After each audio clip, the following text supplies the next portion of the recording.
Spring slowly comes to its midpoint. It is May 2nd. The 20th anniversary begins.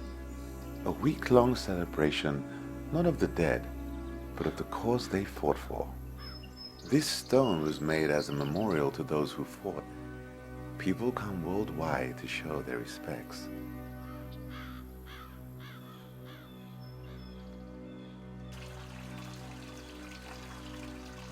Still not allowed on the school grounds, we decided to explore the outer rims of the Forbidden Forest with 2 other former students.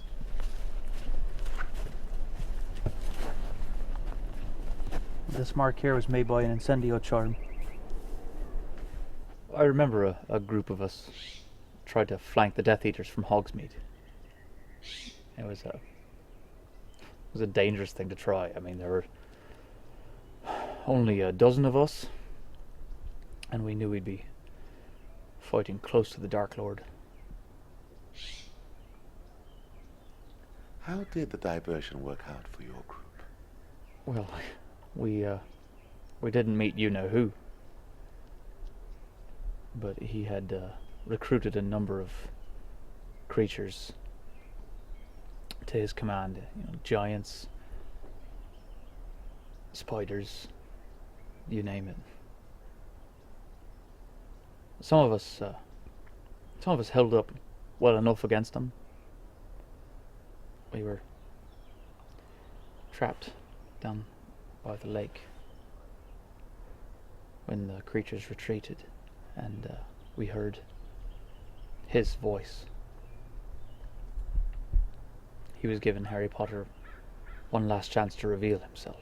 1 hour. If Potter didn't show himself, then he himself would enter the battle and punish every man, woman and child who faced him. And what did you do then? Well, we didn't do anything. We couldn't. We just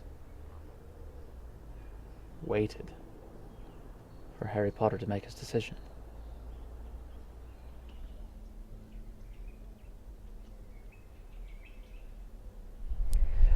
I believe this is where you-know-who stood when he announced Potter's death. That's when we all lost hope.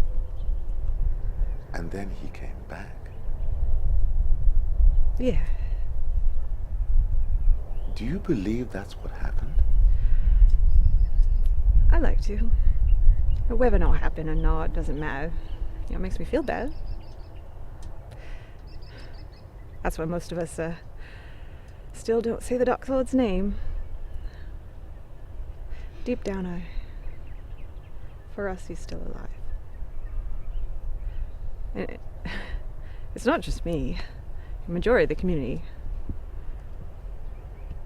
All those years of terror. We just can't say the name. Makes it too real.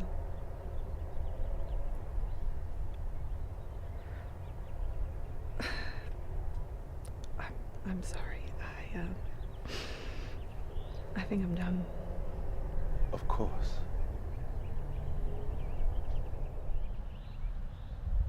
During the week of the celebration, we ran into another acquaintance of Mr. Potter's, Luna Lovegood. A week later, we scheduled to talk to her. Though most of the interview she was quite unfocused, we did manage to have this brief discussion. What would it have been like if the Dark Lord had killed Harry Potter? But I think it would have been all of our worst nightmares. There would be no more happiness, no joy. We already experienced some of that before the war, Muggleborns would be rounded up, perhaps, and given over to the Dementors, and dark arts would be taught in schools. Death Eaters would be watching your every move. Families were broken, husbands watching wives murdered, parents watching their sons and daughters slaughter others. There would be no more happiness, no sunshine. You were one of the prisoners during the war, were you not? Oh, yes. It was quite a scary time, though. Dean helped comfort me. We actually spoke to Dean recently. Have you heard from him since the war? Oh, yes. He and I have become, good friends. We talk quite a lot. He even told me about your argument with each other. He did. Oh, yes. He asked that I not be interviewed, but I figured, what harm could it do? He can be a little protective sometimes. Did he tell you what our disagreement was about? About Harry? And what do you believe on that matter?